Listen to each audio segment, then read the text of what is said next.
Well, greetings, gentlemen. The reason I'm very concerned about what you're doing, first of all, you increased your budget $1.7 million. That's a huge increase. You're already one of the most expensive fire departments that I've checked into. $252 per capita as it was. 1.7 million is going to bring you up closer to $300 per man, woman, and child, and that's just extremely expensive. You've made the argument about the call center that you're getting defective calls, sometimes misinformation, not enough information. And again, I'm puzzled about that. I've been mayor now for 13 years in Prescott Valley, and we respond to around 20,000 calls a year. And I've never once had a police department mention that they're getting bum calls. We admit that it happens. It's not like human beings are perfect. And there can be a slip up. But I think your argument there is totally uncalled for. I think what you're doing is trying to build a case which is not proper. With that, I hope that you will consider the constituents that you work for and start to watch your dollars and cents. It's about time we are having too much taxes as it is. Thank you. Thank you.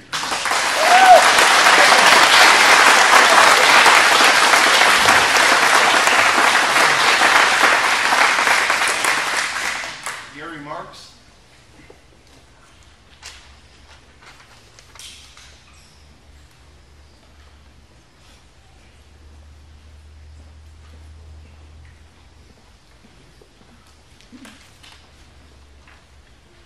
This is right. Thank you, Mr. Chairman. I'm Gary Marks, I live 4675 Lodgepole here in Prescott Valley. Wanted to come today to express a real concern about the decision and the expenditure that you're considering.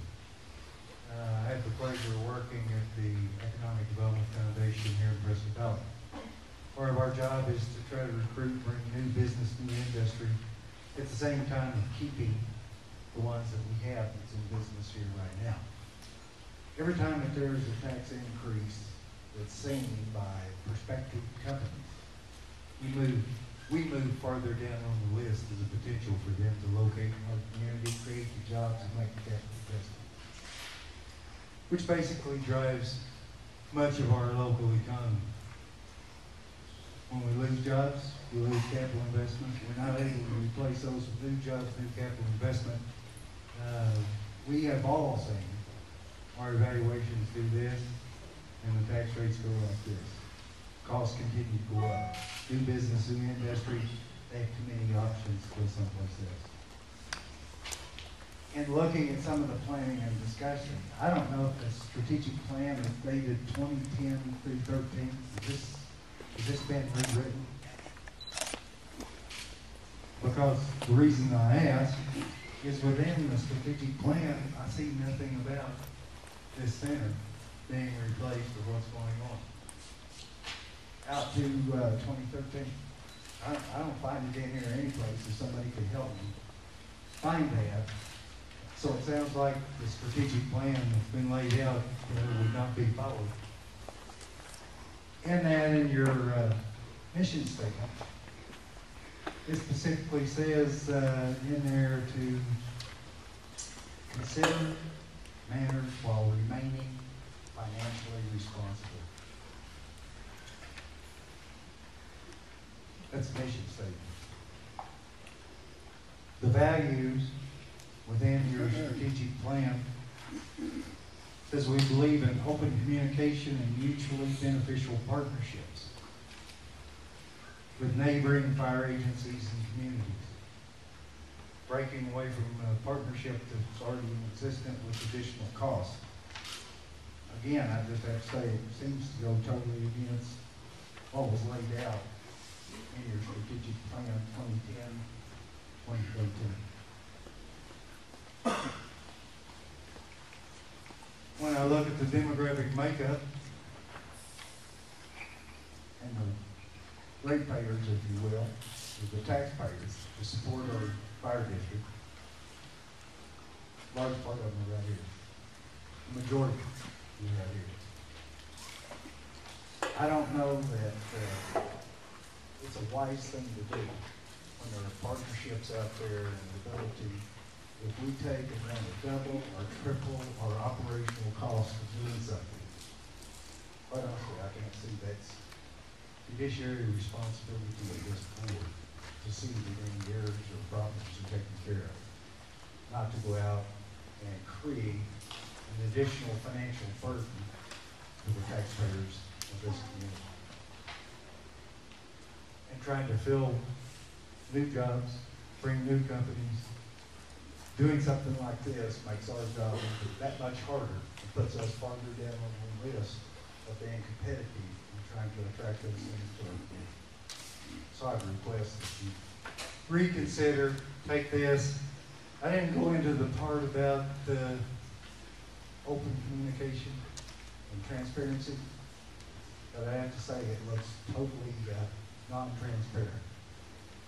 With this, since I got the plan, it doesn't show it being very well. So, thank you. Hold on. Are you asking us a question we can answer? Because we have some answers for you if you like. I could give you a whole lot of questions. Oh, but I'd like didn't to think have those questions. We didn't think that they would. Because Bob and I have been here 4 years, and he hasn't been here except for a year and a half. So, I can't just do this without you asking us a question. Well, the question is this plan no longer in existence? That plan does exist. Chief? It doesn't. Does that plan exist? Yes, it does. That was written by Parrish and Mary, and they're no longer here. Well, it says 2013. I understand that. Now, you're asking a specific question. If I recall correctly, you said that us created communication center is not in that plan. You're absolutely right. It's not.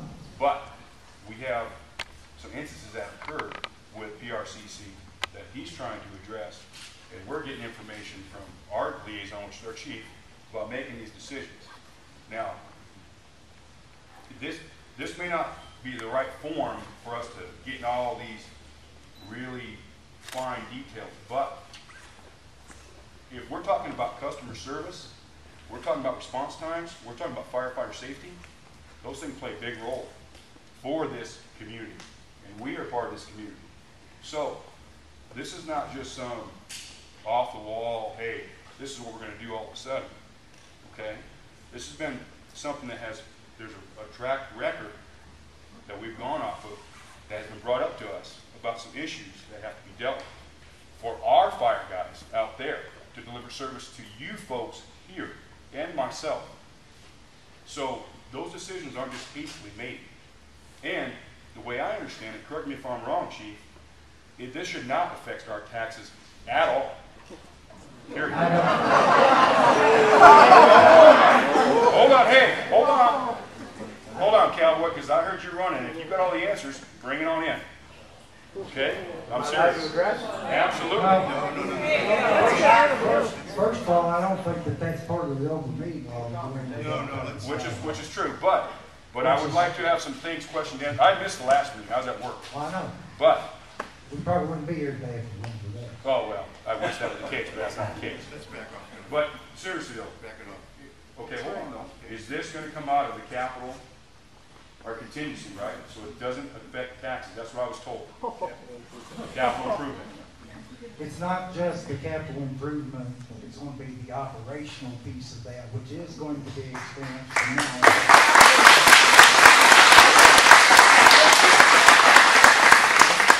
Do we have that figured out? Why would you not figure it out? Hold on. No, there are two answers to that, sir, respectfully.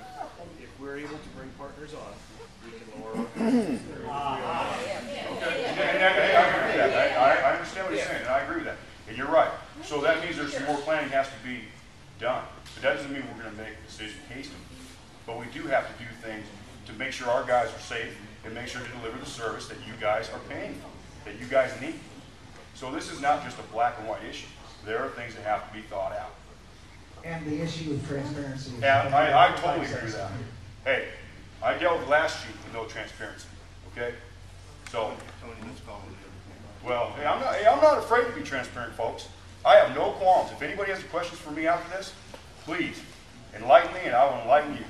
Well, I think that what we're asking for here Thank is a you little for your more remarks. time for us to come through this thing for a decision to be made. Thank you for your remarks.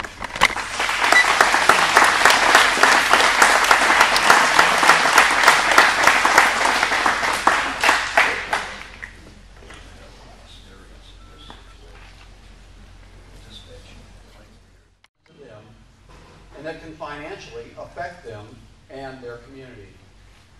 It is an empowerment of the people, by the people, and for the people to help safeguard the governance of those who render a public service and think that the pockets of the public they serve are deep springs that will never end. As a former Phoenix fireman, along with board members Mike Generali and Bob Gardner, I have worked under the implementation of a CAD system that is held in high regard by the chief.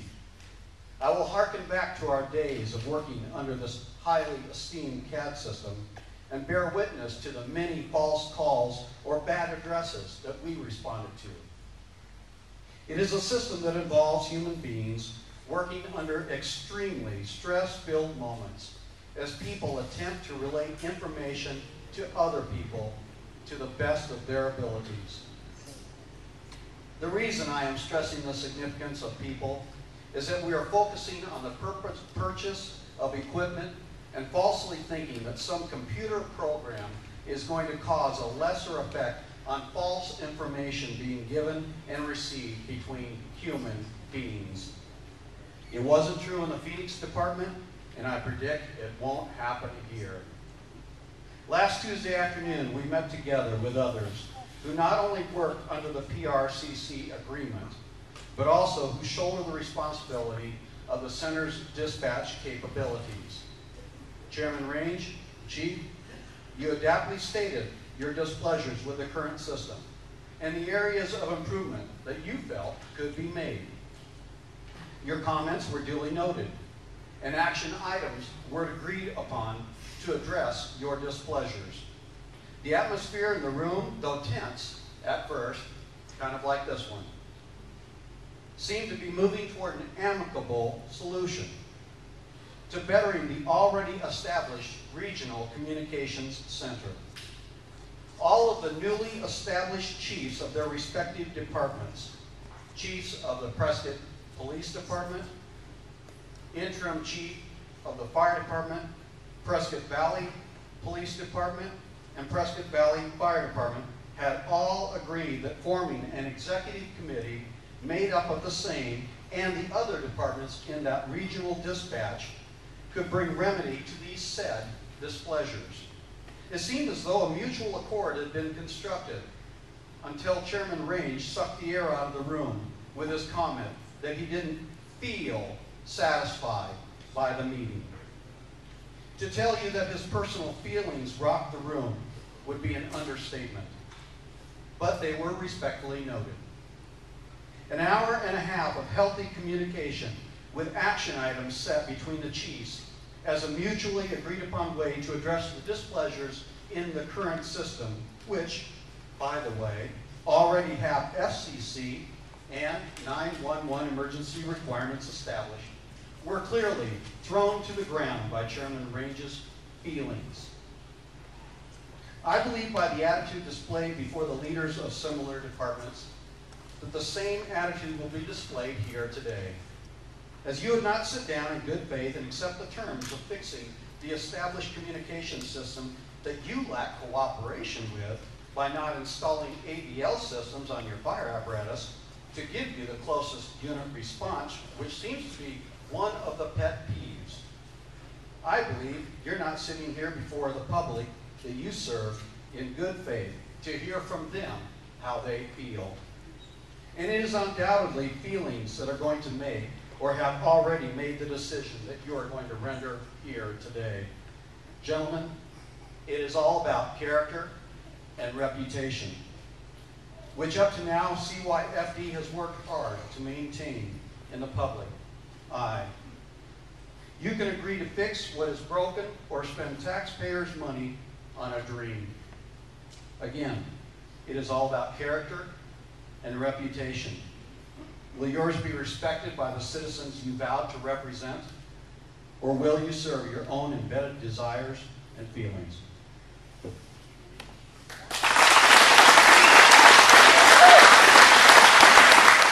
Alongside of them, and they would show up on scene, and it would be a domestic dispute.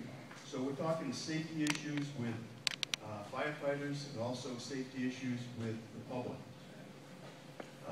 This was happening more frequently than acceptable. Could be for a number of reasons. It could be for the computer-aided dispatch issues. Closest units weren't being dispatched. Could be training issues with PRCC. Dispatchers may not be getting the proper training. We didn't know. There was also other concerns regarding the intergovernmental agreement we had with PRCC, the IGA. One of those concerns was the management of PRCC. We pay over $250,000 a year, for dispatch services, and we absolutely get no input at all. The director of the dispatch is the chief of police in Prescott, and if we have a dispute or a concern and we bring it to him and we can't get it resolved, then the last and final arbitrator is the city manager of Prescott. And naturally, he sides with the police chief. So that was a concern for us. We had no to little say on the CAD equipment that was purchased and put in the trucks. We wanted to have more say in that, and we were not given that opportunity. They would ask for our input and then do what they wanted to do. So that was a concern for us, and we wanted to talk to them about that. There were liability issues for the IGA. There was a waiver of issues for a jury trial. There were attorney fees that we had absolutely no say in what went on. And finally, it came to my attention that if we didn't give them 360-day notice by June 30th, 2012, we're committed to 3 more years under this IGA until June 2015. So, as chairman of the board, I directed the chief, Paul Neese, put on the June 21st regular scheduled meeting, put on the agenda a letter of intent to lead PRCC by June 30th, 2013. And it would be discussed by the full board in the June meeting. And as you know, it was discussed, and we decided to give that letter of intent to lead PRCC. I also directed Chief Neese to meet with officials at PRCC to discuss these concerns. And he did that. He met on several occasions, came back to me and told me that he wasn't getting any forward progress. He was like talking to a brick wall, and he wasn't sure if we were going to make progress in that direction. In addition to that, I directed Chief Neese to address alternative plans to dispatch fire and medical units should talks fail with PRCC. We looked at several different options for dispatch services, and it came down to basically we either had our own regional fire communication system or we went back to PRCC. 2 weeks ago, at a regular scheduled meeting in September, we were urged to show fiscal restraint by many of you who are in the audience right now, and we were urged to reopen talks with PRCC. So we set up a meeting last week to continue our talks with the officials at PRCC. We've met with them last Tuesday, and yes, I was unhappy and dissatisfied with the progress we were making, but I did see some forward movement at that time. Very little, but I think the window was opened to a point where we should continue with our negotiations. That all being said, for my part, I would like to continue those talks with the officials at PRCC and maintain our good relationships between Central Yavapai Fire District and all the partners at the Prescott Regional Communications Center. I have been listening to you. I listened to you 2 weeks ago. I'm listening to you tonight. And it's going to be my recommendation as chairman of the board to the board of directors here to notify PRCC of our intention to stay with PRCC and to continue to work together to resolve our differences. There's no last word in diplomacy. I think we should continue to negotiate and hopefully come to some kind of resolution with our concerns.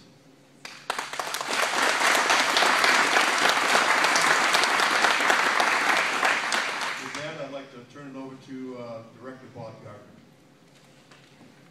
Good evening. A couple things I just want to touch on is, as John said, we do listen, and I am put back a little bit when folks come up. First of all, there's a lot of misinformation out there as well as a lot of information. For every person that says their taxes went up, other persons say their property taxes have gone down. I'm not saying for everybody, but there's information and misinformation. We do listen to you. We did go and talk. And as John said, there was a little bit of movement, but some pretty big issues with the IGA, which is our intergovernmental agreement. And one of those was that if the center is sued, we're liable for that as well as the attorney expenses. When we brought that up, that was a little concerning, and the answer we got was, well, you're going to get sued anyway, whether it's in the IGA or not. So my question would be, well, if we're going to be sued regardless, then why do you need the verbiage in there? That's a concern that we should have, that you would have if you were entering into an agreement. We then talk about third-party arbitration. Personally, I think if the police chief from Prescott runs the center, I don't think the city manager from Prescott should be the arbitrator.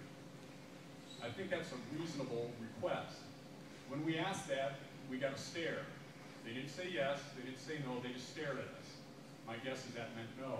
So those are some issues, but we're still willing to talk. The other thing I just want to mention is, as we've gone through this, like I said, people have come up and said, you've already made up your mind. There's been a lot of accusations thrown out there as to what we think and what we're doing. We all live in the district and pay taxes. I do as well. So everything we do here affects us as well. I don't look at it as just a big pot of money. I consider myself conservative. But let me point out, in 2008, with a past administration, a past board, and you voters, you approved $9 million for buildings. You guys did. Went to vote, I get that, but it still came out of your pockets. And I voted for it too. Was it a good thing? I believe so, because I voted for it. But it was $9 million with ongoing expenses. In 2005, another past chief and another past board, and you taxpayers, or those that were here, approved $17 million for this structure and others with ongoing expenses. And there was not this much uproar of fiscal irresponsibility and people pointing fingers than what's going on here with $1 million. That's a lot of money, and we've listened to you. But I'll tell you what, it gets a little old having everyone tell us what they think we feel. And a lot of money's been spent in the past, and you guys approved it. All I'm saying is, where's the same measuring stick? This man's been attacked by people, and I'd have to think there's some sort of political action behind it. Look what's gone on in the past, and nobody showed up. Nobody was worried about $9 million. No one was worried about $17 million. They didn't show up like this. And the money does mean a lot to us. We are trying to be fiscally responsible. We had a past fire chief come to us and say that we were being fiscally irresponsible by giving our firefighters a raise. They haven't had one in 3 years. The schools haven't had them for 5 years. Okay? Thank you. You're welcome. I appreciate the same respect we gave you. You're welcome. We gave our firefighters a raise. We thought they deserved it. We had a plan for it. The past fire chief called us irresponsible. He then asked us for more money for himself because he needed help with health insurance. The current fire chief declined his raise.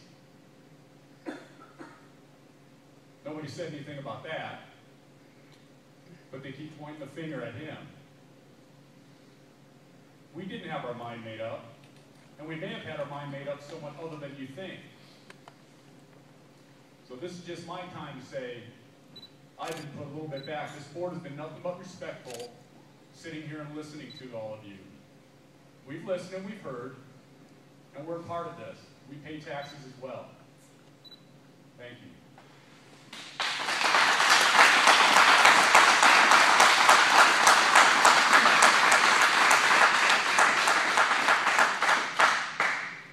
I will be discreet. A lot of people who know me, I don't have a whole lot of stage presence, so. But I will say that we have heard you. The ones that said that you already know how we voted, that's just silly. There's a lot of people here, about 30 people talking, and we have heard you. The district and the board and the community all need each other. And we'll do our best to try to work together.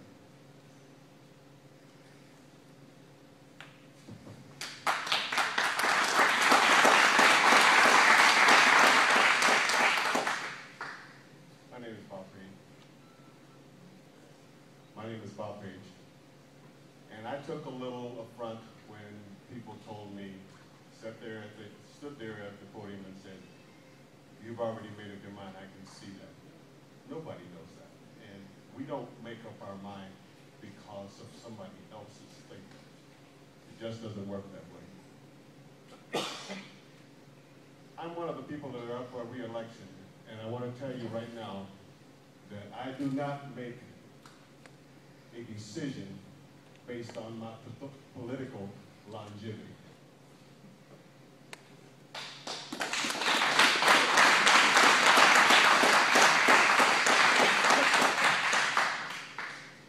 Hey, you guys, thanks for coming. I'm Tony Ryder. I live up here. I don't take anything from the community. I actually bring money up here. I work for the city of Phoenix. I'm actually proud to be on this board, and I was elected on this board by a number of the fire guys as a voice for things that were going on in the district 4 years ago. Okay, I had no idea I was getting into, but it's been one hell of a learning curve, I can tell you that. I'm not running for election. I did my due diligence. This chief is cleaning up a mess from the last chief, and he's doing a good job, and you guys need to let him finish, okay? Hey, we all hear what you're saying. I've got 2 meetings to attend. That's it. I care about what you said. I've had talks with this gentleman here. I've had talks with Jack Fowler. I have no qualms to talk to anybody, give you history or insight about what we think or what we're going on here, because we stay in touch with the chief.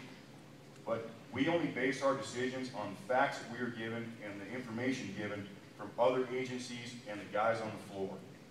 We also listen to you guys when you're here. I mean, in 4 years, this is the biggest crowd I've ever seen. And this is good. This is the way it should be. Now, not every meeting, I get it. But, hey, man, you know, this is a big deal. But if it's proactive and it doesn't, I only said it because the information I was given about the whole tax deal and the money, the way I understood it wasn't going to affect us. Now, if that has turned tide and I haven't been aware of it, then shame on me. But that's the word I've got. And if it's proactive, I'm absolutely for it, okay? But like I said, hey, I'm not running for re-election. We'll see what happens in the next board, but you need to give this guy a chance. He's done really, really good things for the fire guys and the citizens, and he's trying to maintain relationships abroad. Thank you.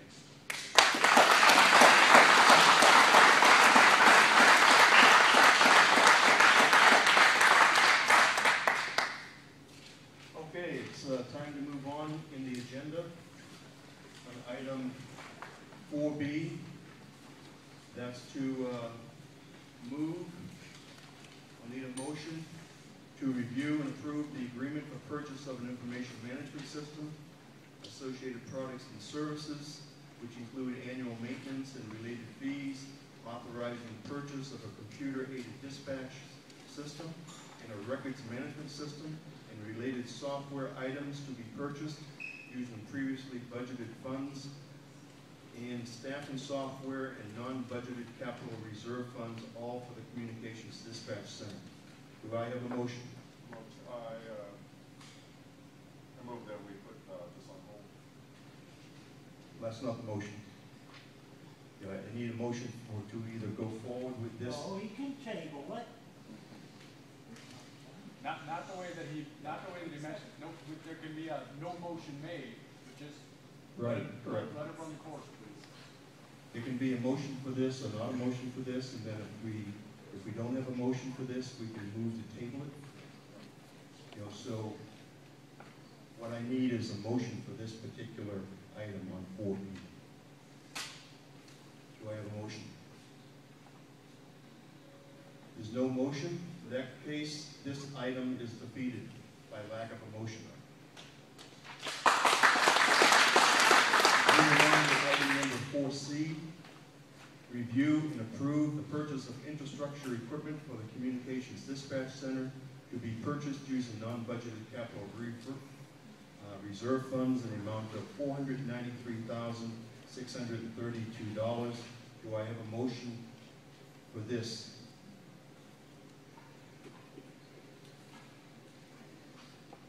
There's no motion, lack of motion, this item is defeated. Moving on to item number 4D, review and approve using personal contingency funds in the fiscal year 2012-2013 budget for personal costs for Communication Dispatch Center in the amount of $174,540. Do I have a motion?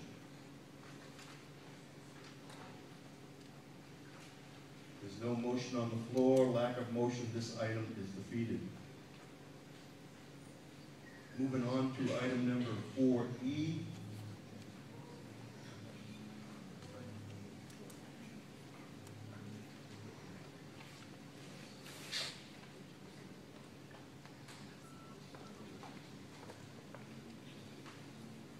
Item number 4E, I need a motion to approve the agreement with the Olive Tree Deacons Nash, Moat, and Stewart PC for legal services.